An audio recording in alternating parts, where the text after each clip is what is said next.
여러분들 환영하고 축복합니다. 이 시간에 우리 주께 엎드려 함께 한번 부르고 우리 예배 가운데 나아가도록 하겠습니다.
함께 묵도하심으로 10월 마지막 주 감명교회 주일 예배를 하나님 앞에 드리시겠습니다.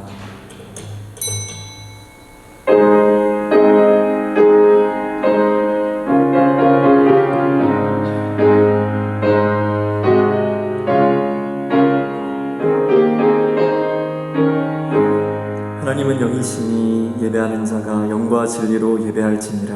아멘. 사랑과 공의의 하나님 아버지 감사합니다. 만유의 주님 앞에 온 성도님들 한자리에서 전심으로 예배할 수 있는 귀한 시간 허락하여 주심에 진심으로 감사합니다. 여전히 어려운 상황 가운데 있지만 모든 상황 속에서도 하나님을 예배하고 찬양하는 저희 모든 감명교회 성도들 되도록 인도하여 주시기를 바라옵고, 이 예배의 시종을 주님께 맡겨드리며 지금도 살아 역사하시는 예수님의 이름으로 기도합니다. 아멘. 다 함께 우리의 신앙을 사도신경으로 고백하도록 하겠습니다.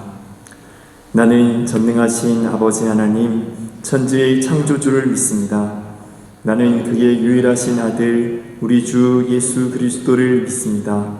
그는 성령으로 잉태되어 동정녀 마리아에게서 나시고 본디오 빌라도에게 고난을 받아 십자가에 못 박혀 죽으시고 장사된 지 사흘 만에 죽은 자 가운데서 다시 살아나셨으며 하늘에 오르시어 전능하신 아버지 하나님 우편에 앉아 계시다가 거기로부터 살아있는 자와 죽은 자를 심판하러 오십니다. 나는 성령을 믿으며 거룩한 공교회와 성도의 교제와 죄를 용서받는 것과 몸의 부활과 영생을 믿습니다. 아멘. 시간 다 함께 자리에서 일어나셔서 새 찬송가 32장 만유의 주제 하나님 앞에 찬양하도록 하겠습니다.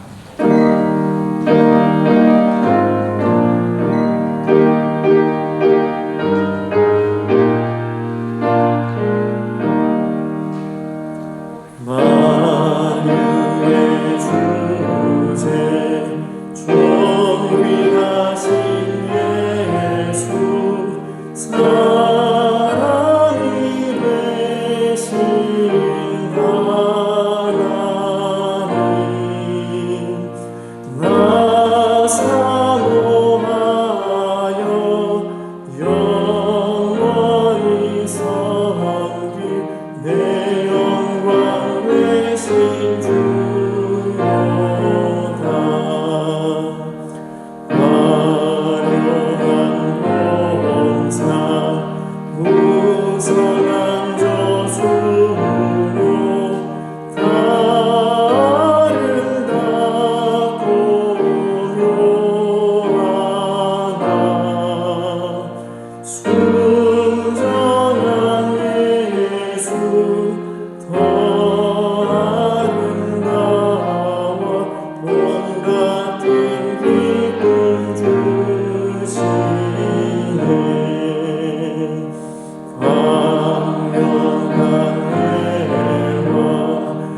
찬송가 뒤에 교동문 36번 우리 시편 90편을 교독하도록 하겠습니다. 주여, 주는 대대에 우리의 거처가 되셨나이다.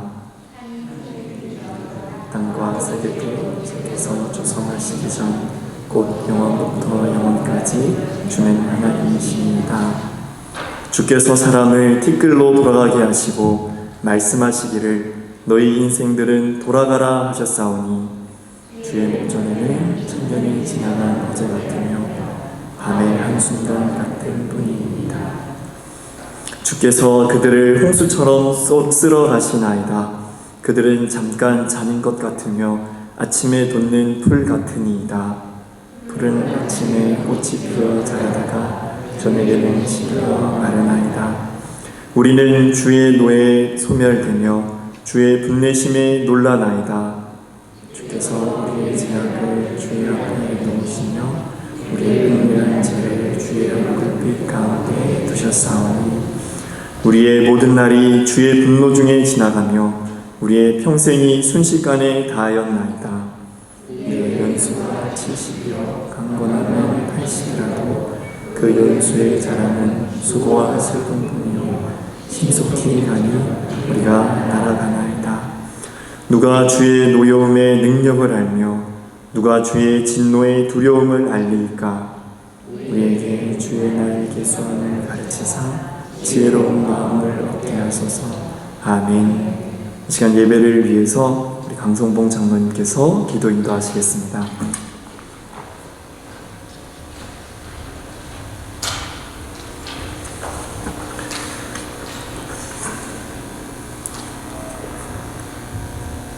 천지를 창조하시고 아름다운 이 땅에 우리들에게 생명을 주시고 기쁘게 살게 하신 하나님, 그 하나님의 크신 사랑의 영광과 찬송을 드립니다. 일찍이 우리를 택하여 주시고 주님의 제자 삼아주시는 은혜에 감사합니다. 오늘도 아무도 없는 우리들을 주님의 거룩한 성전에 모이게 하시고 기쁘게 찬송하며 기도드리며 말씀을 배우게 하시는 은혜에 감사드립니다. 지난 한 주간도 험한 세상 속에 살면서 주님을 슬프게 한 저를 용서해 주시옵소서.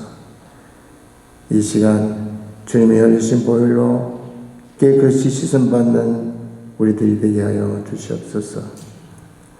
돌이켜 생각해보면 지금까지 생명을 가지고 살아온 우리들의 모든 과거가 오로지 주님의 크나큰 은혜였음을 깨닫게 됩니다.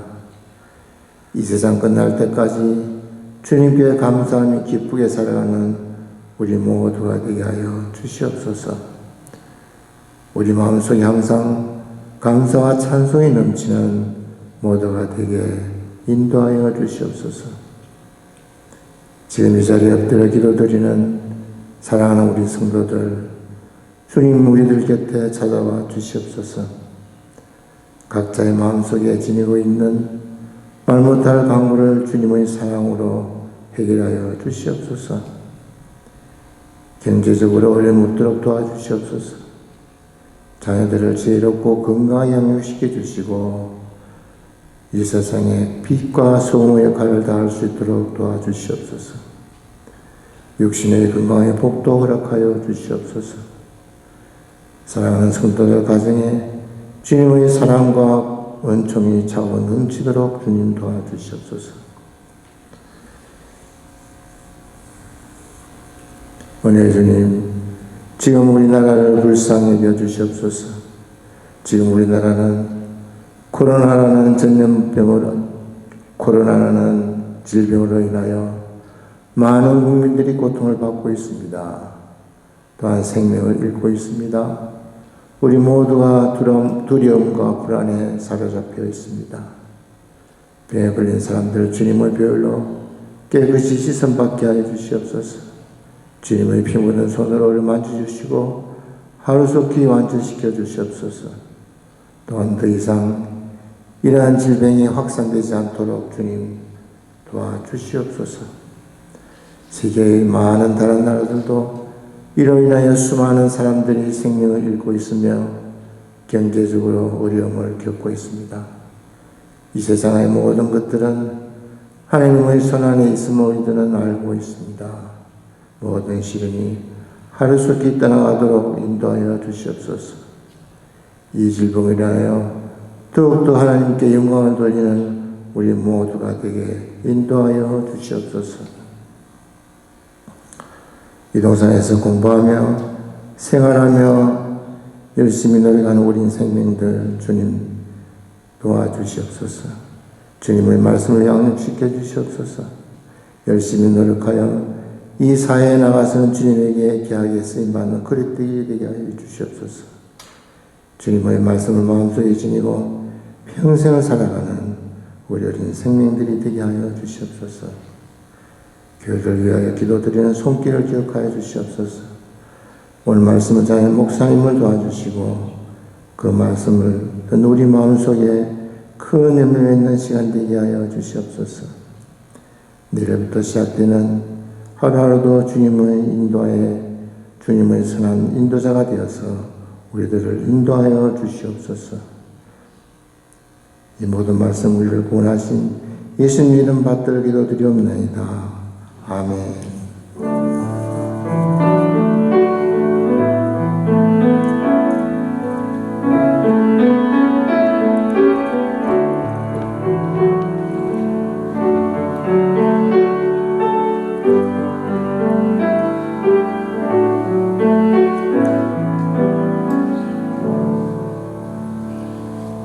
오늘의 영상 찬양은 바리톤 이은광 성도의 나의 힘이 되신 여호와여 찬양입니다. 우리 함께 영상으로 그 은혜의 시간 되기를 소망합니다.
사랑하나이다.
아멘. 은혜의 시간 되신 줄로 믿습니다. 이 시간 우리 시편 122편 6절에서 9절 말씀을 우리 함께 봉독하는 형식으로 읽도록 하겠습니다. 제가 먼저 봉독하겠습니다. 예루살렘을 위하여 평안을 구하라. 예루살렘을 사랑하는 자는 형통하리로다. 네 성 안에는 평안이 있고 네 궁중에는 형통함이 있을지어다. 내가 내 형제와 친구를 위하여 이제 말하리니 내 가운데 평안이 있을지어다. 여호와 우리 하나님의 집을 위하여 내가 너를 위하여 복을 구하리로다. 아멘. 네, 우리 성도님들과 함께 다시 만나서 예배할 수 있어서 얼마나 큰 기쁨과 감사가 있는지요. 우리 옆에 분들과 그렇게 한번 인사하도록 하겠습니다. 당신을 보니 살맛이 납니다. 이렇게 한번 인사하겠습니다. 당신을 보니 살맛이 납니다. 네, 우리 좀 거리가 멀지만 당신의 얼굴을 보니 천사의 얼굴 같습니다. 이렇게 또 한번 인사했으면 좋겠습니다. 당신의 얼굴을 보니 천사의 얼굴을 보는 것 같습니다. 아멘. 우리가 거리는 멀리 떨어져 있지만 정말 마음은 더 가까이, 또 하나님과의 관계도 우리가 함께 모여서 예배할 수는 없었지만 각자의 처소에서 그 마음 중심에 하나님을 더 깊이 만나고 모시는 저와 여러분 되기를 주님의 이름으로 축복합니다. 아멘. 네, 오늘 예배의 제목은 예배의 중심입니다. 여러분 어떻습니까? 요즘 마음 중심에 혹은 삶의 중심에 무엇이 들어와 있는지요? 그죠? 뭐 누구나 할 것 없이 요즘의 삶의 이슈가 뭐냐, 한 이슈가 뭐냐 얘기를 하면 뭐 서스럼 없이 코로나19가 아니겠는가 라는 생각이 듭니다. 저와 여러분들의 삶 가운데 이 코로나19가 어떻게 보면 하나님보다 더 깊이 들어와 있지 않기를 소망합니다. 우리 중심에는 중심 되신 그리스도, 예수 그리스도가 저와 여러분들의 삶 가운데 또 예배의 중심이 되기를 주님의 이름으로 축복합니다. 아멘이십니까? 아멘. 네. 마이크 때문에, 그죠? 마스크 때문에 목소리가 잘 안 들리지만 마음 중심에 그렇게 크게 외쳤으리라는 생각이 듭니다. 제가 매달 마지막 주마다 이렇게 말씀을 나누고 있는데요. 예배 시리즈로 나누고 있습니다. 예배의 의미와 또 예배의 종류, 또 예배 방법, 또 예배 시간, 예배 장소. 지난달에는 예배 변화에 대한 말씀을 드렸는데요. 크게 두 가지 변화를 말씀드렸습니다. 혹시 영상으로 들으셔가지고 좀 기억도 가물가물하고 잘 안 나실까봐 제가 살짝 이렇게 준비를 했거든요. 그래서 두 가지 변화가 있다는 말씀을 드렸습니다. 한 가지는 예배를 드리는 예배자의 삶이 변할 수 있다라는 말씀을 드렸어요. 그래서 예배를 드리기 전과 후에 얼굴이 바뀔 수도 있고, 또 예배를 드리기 전과 후에 인생이 바뀔 수도 있고, 또 노아의 삶을 통하여서 예배를 드리기 전에는 하나님께서 심판하시기로 작정하시고 인간을 이 땅 가운데 싹 쓸어버리겠다. 요즘 그 싹쓸이라는 노래가 또 유명하더라고요. 싹 쓸어버리겠다 이런 마음을 먹으셨다가 노아가 전심으로 하나님을 예배하자 하나님께서 그 마음을 돌이키시고 변화하셨다라는 말씀을 나눴습니다. 두 번째 변화는 예배 형식이 변화되었다는 말씀을 드렸어요. 기억나시나요? 네, 이 창세기 3장 21절 말씀을 통하여서 가장 먼저 이 인류 최초의 예배를 누가 시작하게 되었냐, 그 예배의 시초는 바로 하나님이셨다라는 말씀을 드렸습니다. 아담과 하와가 선악과를 따먹으면서 그 불순종함으로 죄를 범함을 통하여서 하나님의 심판을 받게 되죠. 그 심판이 이 에덴 동산을 떠나는 것이었는데 또 이 에덴 동산으로부터 떠날 뿐만 아니라 이들이 선악을 알게 하는 그 열매를 먹음을 통하여서 이 눈이 밝아지게 되어버리죠. 그래서 자신들의 부끄러움을 깨닫게 됩니다. 그래서 나뭇 잎사귀를 만들어서 부끄러움을 가리고자 옷을 만들었어요. 그런데 이 옷은 하루가 지나고 해가 쨍하니 비치면 이 옷이 사라져 버리는 거예요. 낙엽처럼, 요즘 떨어지고 있는 낙엽처럼. 그래서 하나님께서 이 짐승을 잡아서 피를 흘림으로 가죽옷을 입혀주십니다. 그러면서 하나님께서 이 사람과 하나님과의 만날 수 있는 첫 번째 예배의 길을 열어주시게 됩니다.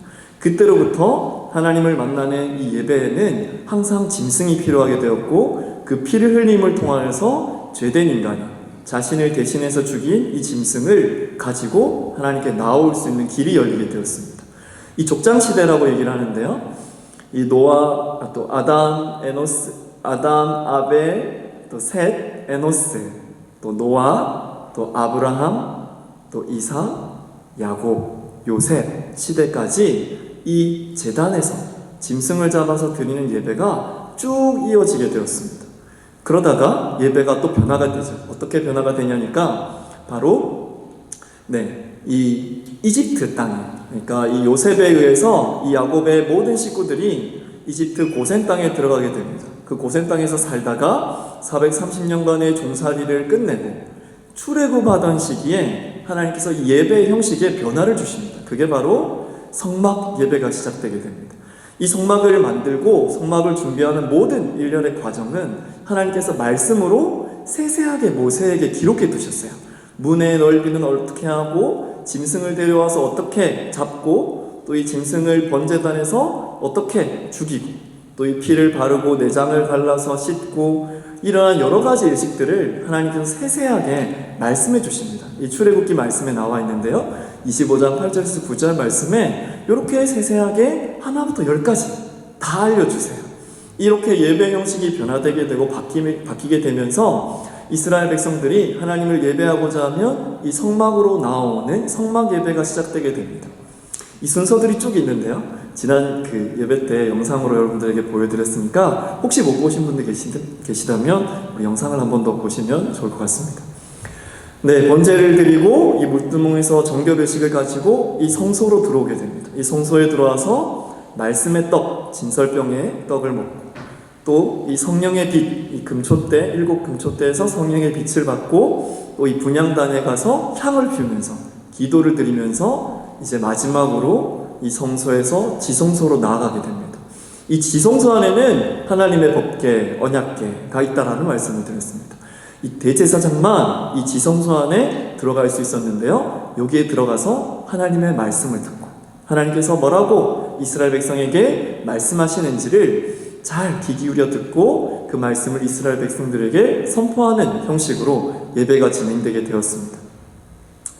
그리고 드디어 약속의 땅에 40년 만에 광야 생활을 하면서 결국에 가나안 땅에 들어가게 됩니다. 그러면서 이 또 예배 형식에 큰 변화가 있게 되는데요, 이 성막은 실로라는 곳에 이 엘리 제사장과 사무엘이 그곳에 성막을 설치해 두고 이스라엘 백성들은 각자의 장소에서 예배를 드립니다. 그러다가 1년에 3번, 4번 이런 식으로 각자 와서 이 실로에 와서 하나님을 예배하는 형식으로 예배 형식이 변화가 되었습니다. 그러다가 누가 나타났느냐니까 바로 다윗이 나타나게 되죠. 다윗이 나타나면서 이전까지 드렸던 짐승의 피를 내던 피제사를 뒤집어 엎는 놀라운 그 반전이 일어나게 됩니다. 그 예배가 바로 다윗이 드렸던 찬양의 제사가 시작되게 됩니다. 이 찬양의 예배는 번제단을 옮길 때마다 몇 걸음 옮기고 짐승을 잡고 피를 낼 뿐만 아니라 비파와 수금으로 찬양을 불렀어요. 오늘 여러분들 보셨던 이 시편 122편의 말씀도 다윗이 이 하나님을 예배할 때 지었던 찬양의 시입니다. 6절 말씀을 보면 예루살렘을 위하여 평안을 구하라. 또 예루살렘을 사랑하는 자는 형통하리로다. 내가 여호와께 사람들에게 말하기를 여호와의 집에 올라가자 할 때 기뻐하였다. 이렇게 얘기를 하면서 다윗이 시를 지어서 노래를 불렀죠. 좀 전에 여러분 영상으로 들으셨던 그 찬양시도 다윗이 지은 시입니다. 다윗이 여러 가지 노래들로 하나님을 찬양하고 예배함을 통하여서 하나님께서 이 피제사를 드리는 것보다 어쩌면 이 찬양의 제사를 더 기뻐 받으셨던 것 같아요. 그래서 훗날에 내가 이 다윗의 무너졌던 이 찬양의 장막을 다시 세우겠다라는 말씀을 하십니다. 그런데 다윗이 한편의 마음에 부담이 있었습니다. 자신은 좋은 집에 있었는데 여호와의 집, 여호와의 법궤는 텐트, 천막에 있는 거예요. 그래서 자신이 평생을 준비하죠. 그리고 드디어 성전 건축이 시작됩니다. 자신은 피를 많이 흘렸기 때문에 하나님께서 너의 손이 아니라 네 아들 솔로몬의 손에 의해서 내가 나의 전을 짓겠다라는 꿈을 꾸시고 비전을 주시죠. 여러분, 이 다윗의 꿈에 의해서 지어진 이 솔로몬의 성전이 어느 정도 크게, 또 어느 정도로 웅장하게, 또 어느 정도로 큰 가치를 가지고 지어졌냐니까 역대상 22장 말씀을 보면 금이 10만 달란트, 또 은 100만 달란트 이렇게 얘기를 하니까 좀 감이 안 오시죠? 그래서 제가 이거 자료를 찾아보니까 은이, 금이 이렇게 10만 달란트 또 100만 달란트 계산해 보니까 오늘날로 35조 3천억 원이래요. 네. 별로 놀라시지 않으시죠? 여러분 다 하나 1조씩 가지고 계시죠? 네. 35조 3천억 원의 가치를 가지고 이 금과 은과 여기 뒤에 보시면 놋과 철과 목재들과 엄청난 노력을 통해 가지고 이 솔로몬 성전을 건축하게 됩니다. 그때 이스라엘 백성들이 정말 기뻐했죠. 야, 이때까지 우리가 하나님을 예배할 때 텐트에서, 천막에서, 각자의 처소에서 이렇게 짐승 잡고 했는데 하나님의 어마어마하게 아름다운 이 성전에서 이렇게 예배하는 이 자신들도 너무나도 뿌듯하고, 그러니까 이 시편의 고백이 이렇게 나올 수밖에 없었던 거죠. 야, 이 솔로몬 성전을 보면서 예루살렘의 평안을 구하라, 예루살렘을 위하여서 찬양하고 예배하고 우리가 기쁨으로 나아가자, 이렇게. 그리고 하나님께서도 이 귀한 성전을 보시면서 그렇게 말씀해 주셨어요. 너희가 어떠한 문제가 있을 때 이 하나님의 전에 나와서 예배하고 기도할 때, 가뭄이 있거나 전염병이 있거나 혹은 전쟁의 위험이 있거나 여러 가지 시험과 환란이 있을 때 너희가 이 전에 나와서 예배하고 기도하면 내가 그 환란을 벗어나게 해주고 너희의 기도를 응답해 주겠다라고 약속해 주셨어요. 놀라운 하나님의 임재와 축복이 있었던 이 예루살렘 성전. 하지만 이 성전은 100년, 200년, 1000년 영원할 수가 없었습니다. 여러분, 이 성전이 결국에는 무너지게 되죠. 586년도에 이 바벨론이 와서 이스라엘을 점령할 때에 이 솔로몬 성전을 여러분 안타깝게도 와르르 다 무너뜨립니다. 돌 위에 돌 하나도 남지 않고 다 무너뜨립니다. 그때 이스라엘 백성들의 마음은 너무너무 참담하고 아팠죠. 그리고는 포로로 저 먼 이국 땅으로, 바벨론 땅으로 팔려가게 됩니다. 그렇게 10년, 20년, 50년, 60년, 70년이 되던 해 하나님의 특별한 은혜로 고레스 왕이라고 하는 사람이 이스라엘에게 은혜를 베풀어 주세요. 그래서 이 고레스 왕에 의해서 이스라엘의 포로들을 이스라엘로 돌려보내주게 돼요. 그때 있었던 사람들이 느헤미야, 또 여호수아, 스룹바벨, 또 학개, 스가랴, 말라기, 여러분들 이렇게 보시는 성경에 나와 있는 이 선지자들이 이 멸망했다가 무너졌다가 다시 이스라엘 땅으로 돌아와서 이 성전을 재건하게 됩니다. 첫 번째 지었던 솔로몬 성전 많지는 못하지만 그래도 온 정성과 마음을 다하여서 이 스룹바벨의 성전이라 그러는데요, 이전을 건축하게 됩니다. 이러한 모양으로 짓게 되는데요, 이때 당시에 학개가 이런 말을 하죠. 하나님의 예언의 말씀을 받아가지고 이 성전을 재건하면서 이 성전이 나중의 영광이 이전의 영광보다 더 크게 될 것이다. 만군의 여호와의 말이니라. 내가 이곳에 평강을 주니라. 만군의 여호와의 말이니라. 이러면서 지금의 모습은 예전의 모습의 영광만 못하지만 나중에는 이 성전이 정말 더 멋있게 하나님의 영광을 다시금 경험하는 그 성전으로 변화될 것이다 라는 예언적인 말씀을 합니다. 그런데 이 학개 스가랴의 이 예언의 말씀이 나중에 이루어지게 되어요. 여러분, 이 로마가 이스라엘을 점거하게 되면서 이 로마 헤롯 본붕왕이 이 이스라엘 사람들, 유대 사람들의 환심을 얻기 위해서 이 스룹바벨의 성전을 다시 리모델링을 해요. 그래서 멋있게 이 성전을 짠 만들어줍니다. 물론 솔로몬의 그 화려했던 성전 많지는 못하지만 그래도 이 스룹바벨이 지었던 이 성전을 새롭게 리모델링 해주면서 헤롯 성전이라는 이름도 바꾸면서, 근데 이때 당시에 있었던 이 헤롯 성전이 우리가 지금 신약시대에 예수님께서 계셨을 때에 생활하시면서 보시면서 사람들과 대화하면서 또 예배하러 갔던 성전이 바로 이 헤롯 성전입니다. 이 요한복음의 말씀에 보면 이 말씀이 나오거든요. 우리 이 말씀은 중요하니까 같이 한번 한 목소리로 읽어보도록 하겠습니다. 2장 19절 말씀인데요. 시작. 예수께서 대답하여 이르시되 너희가 이 성전을 헐라 내가 사흘 동안 일으키리라. 유대인들이 이르되 이 성전은 46년 동안에 지었거늘 네가 3일 동안에 일으키겠느냐 하더라. 그러나 예수는 성전된 자기 육체를 가리켜 말씀하신 것이라. 여러분, 하나님께서 이 멋있게 성전을 지어 놨는데 이 성전에 대해서 하나님의 마음은 어떠했는지를 예수님을 통해서 우리가 알 수 있습니다. 너희가 솔로몬 성전, 또 스룹바벨 성전, 또 재건한, 또 리모델링한 헤롯 성전, 이 성전 중심의 삶을 살고 있었던 이 이스라엘 유대인들에게 하나님께서 이 성전이 외모와 모양이 중요한 것이 아니다 라는 말씀을 하십니다. 이 성전은 누구냐? 이 성전은 건물이 아니라 예수님, 내가 바로 하나님의 성전이다 라는 말씀을 하세요. 사실 이 말씀을 하셨을 때 이 유대인들과 이스라엘 백성들은 충격을 받았습니다. 그리고 이 학계에서 예언했던 이 예언의 말씀이 이제야 우리가 이해할 수 있는 말씀으로 해석이 되는 거예요. 사실은 이 스룹바벨의 성전을 지었을 때에 이 학계가 예언할 때에 이 예언의 말씀은 너희가 이전에 솔로몬 성전이라고 하는 35조 3천억 원의 가치를 지었던 그 성전보다 더 큰 100조짜리 건물을 내가 만들어주겠다 이런 뜻이 아니라는 거예요.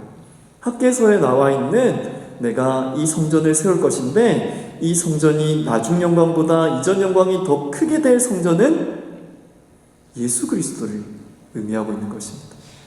이 예수님이 우리의 성전이고 우리의 예배의 중심이고 우리의 삶의 중심으로 이 예수님을 가리켜서 말씀하시고 계시는 것입니다. 그래서 이 사람들이 이 성전은 46년 만에 지었는데 네가 어떻게 3일 만에 헐었다가 다시 짓겠냐 라고 말했을 때 예수님이 이 성전이 중요한 것이 아니고 내가 하나님께로 나아가는 예배의 통로고 예배의 중심이고 예배의 유일한 길이다, 진리다, 생명이다 라고 말씀하시는 것을 우리에게 말씀하고 계시는 것입니다. 저와 여러분들의 삶 가운데 우리에게 이 감명교회가 멋진 성전이 있죠. 아름다운 예배당이 있습니다. 하지만 이 예배당이 우리의 삶 가운데 중심이 되고 이 예배당을 중심으로 우리가 모여야겠지만 더 중요한 것은 아무리 아름다운 건물이라 할지라도 예수님이 안 계신다. 이 아무리 아름다운 건물에 그 예배를 받으시는 하나님이 이 자리를 떠나셨다면 우리의 모임의 의미는 아무런 의미가 없으실 것입니다.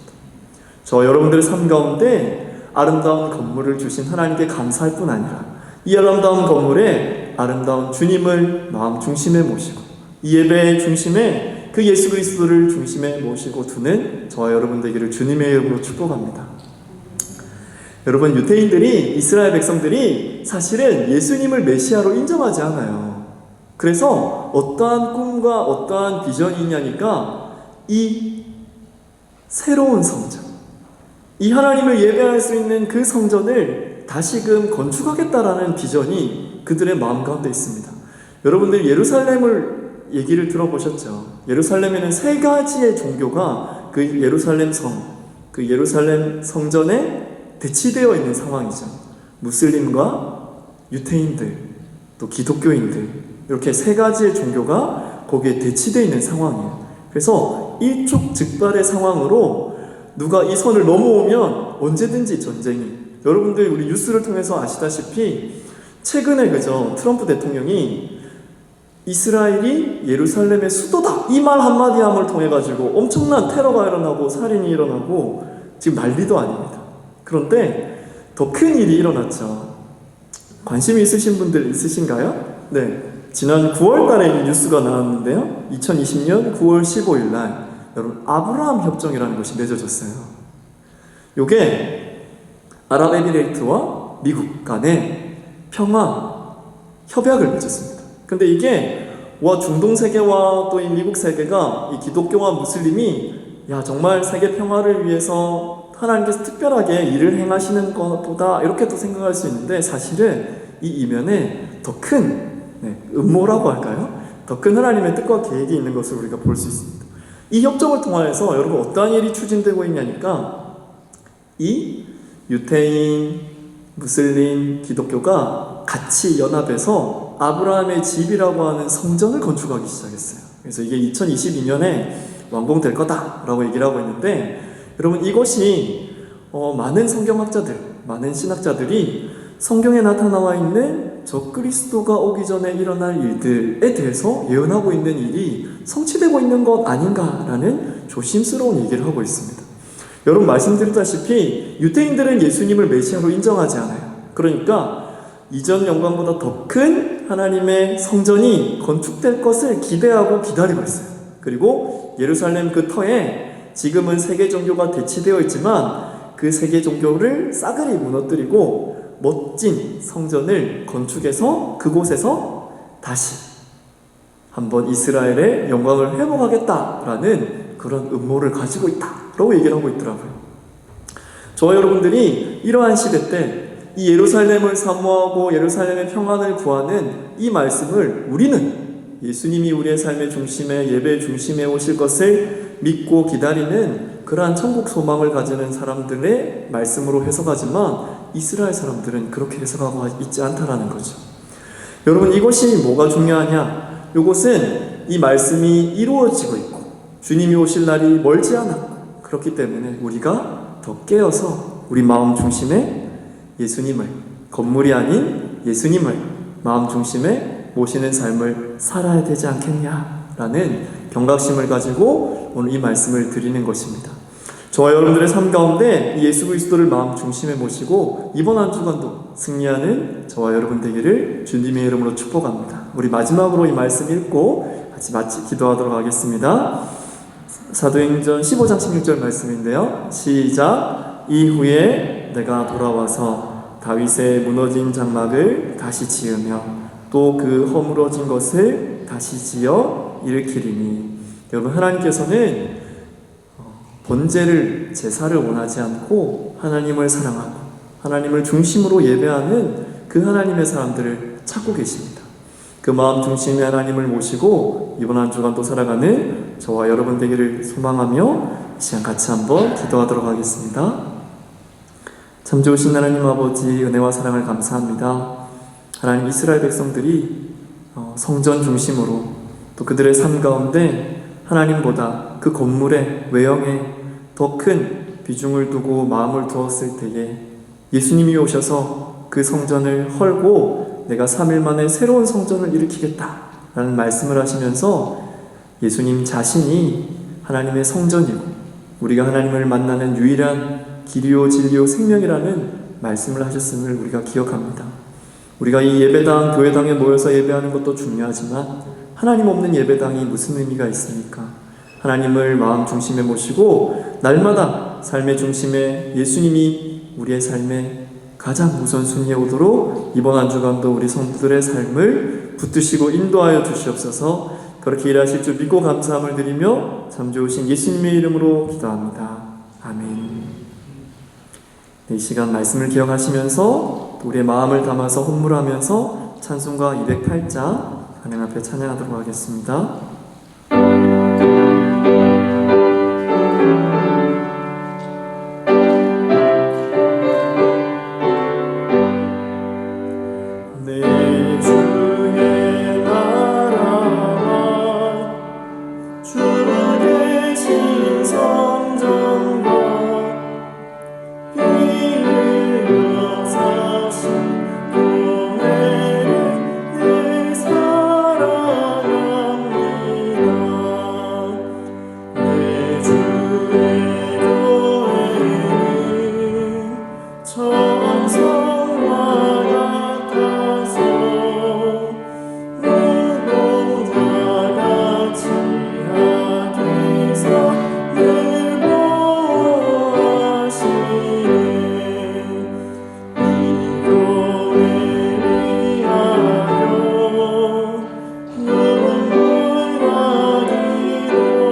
기도하겠습니다. 참 좋으신 하나님 아버지 감사합니다. 하나님께 드릴 것이 참으로 부족하고 연약하지만 온 정성과 마음을 다하여서 이 시간 헌물 드립니다. 하나님께서 이 물질의 씨앗을 뿌릴 때에 30배, 60배, 100배의 결실이 있게 하여 주시고 우리 성도들의 삶 가운데 더 풍성한 은혜와 축복으로 하나님께서 돌려주셔서 다시금 더 큰 축복으로 하나님께 돌려드리는, 그리하여서 하나님께 기쁨과 소망이 되는 우리 모든 성도들 되도록 은혜를 베풀어 주옵소서. 이 물질이 쓰이는 곳곳마다 하나님의 나라와 의가 이루어지는 놀라운 하나님의 축복의 통로가 되도록 인도하여 주시기를 바라옵고 감사함을 드리며 참 좋으신 예수님의 이름으로 기도합니다. 아멘. 이 시간 광고 말씀드리겠습니다. 계속적으로 코로나19로 우리 안전 또 거리 유지하시고 위생과 보건에 철저하게 만전을 기해 주시기 바라고, 우리 오늘부터 우리 9시 어린이 예배와 또 11시 우리 어른 예배, 또 오후 1시 반에 우리 청소년 예배가 주님의 은혜로 시작하게 되었습니다. 계속적으로 이어져 나갈 수 있도록 우리 성도님들 기도해 주시고요. 우리 또 계속해서 하나의 광고 말씀을 드리자면, 우리 그동안 우리 감명교회 정말 중심으로 또 애아원 열심히 섬겨주셨던 우리 권진한 전도사가 또 하나님 은혜로 소방공무원으로 또 합격되어서 또 멀리 강원도 땅으로 가게 되었습니다. 그래서 이 시간에 우리 목사님 나오셔서 전돌금 전달해 주시고, 또 우리 권전도사 나와서 잠시 인사하도록 하겠습니다. 우리 전사님 먼저 인사 한번 해주시면 좋겠습니다. 우리 박수로 인사하겠습니다.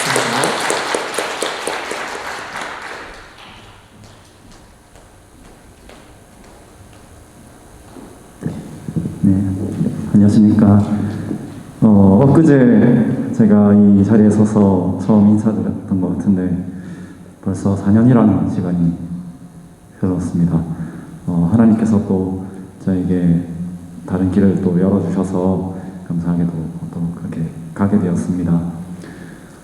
돌아보니까 참 부족하고 아쉬웠던 것들만 생각이 나서 죄송한 마음이 가득합니다. 그래도 부족한 저를 항상 또 사랑해 주시고 응원해 주시고 기도해 주신 우리 성도님들 덕분에 제가 지금까지 이 자리까지 올 수 있었던 것 같습니다. 제가 어디 가든지 감명교회에서 받았던 사랑 늘 기억하면서 그 사랑 또 전하면서 또 우리 교회 위에서 감명교회 위에서 기도하는 그런 제가 되도록 하겠습니다. 감사합니다. 목사님 나오셔서 전달금 전달해 주시고,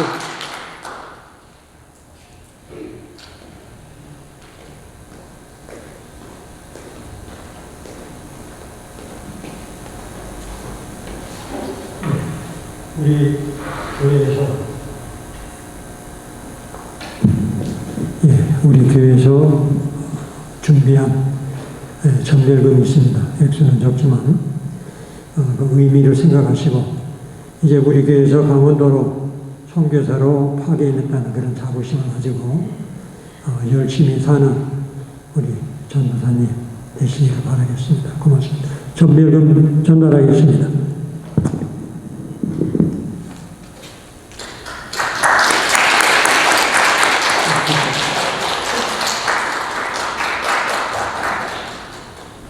이 시간 우리 다 함께 자리에서 일어나셔서 성도 간의 앞뒤로 목례하시고 찬송가 620장 2절 부르고 축도로 예배를 마치도록 하겠습니다.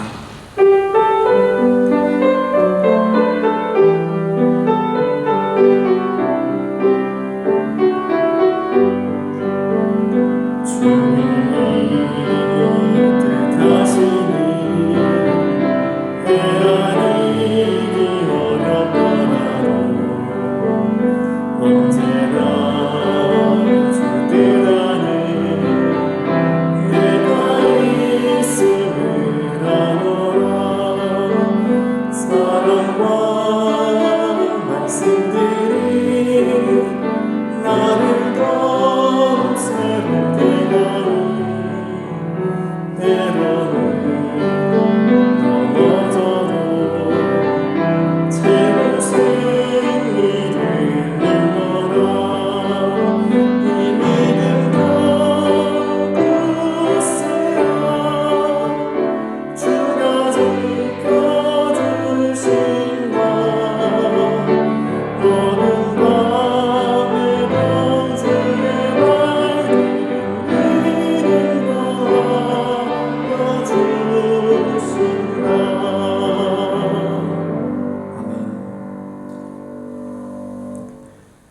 주 예수 그리스도의 크신 은혜와 하나님 아버지의 무한하신 사랑과 성령님의 감화감동, 교통, 인도, 내주하심이 우리의 삶의 중심이 되신 예수 그리스도를 날마다 의지하며 날마다 찬양하며 날마다 사랑하며 우리 마음 가운데 날마다 예배에 나오는 것이 기쁨이 되고 예루살렘의 평안을 구하고 예루살렘의 사랑을 구할 때에 하나님께 주신 놀라운 축복을 덧입는 그러한 축복을 우리 모든 성도들이 삶과 가정과 모든 일터 또 이후의 삶 속에 지금부터 영원까지 함께 하옵시기를 간절히 축원하옵나이다.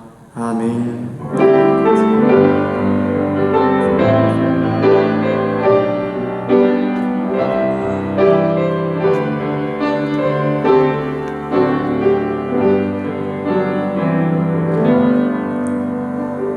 네, 예배를 마쳤습니다. 우리 한 주간도 평안하시고 우리 다음 주 또 기쁨으로 예루살렘을 사모하며 나오는 저와 여러분 되기를 축복합니다.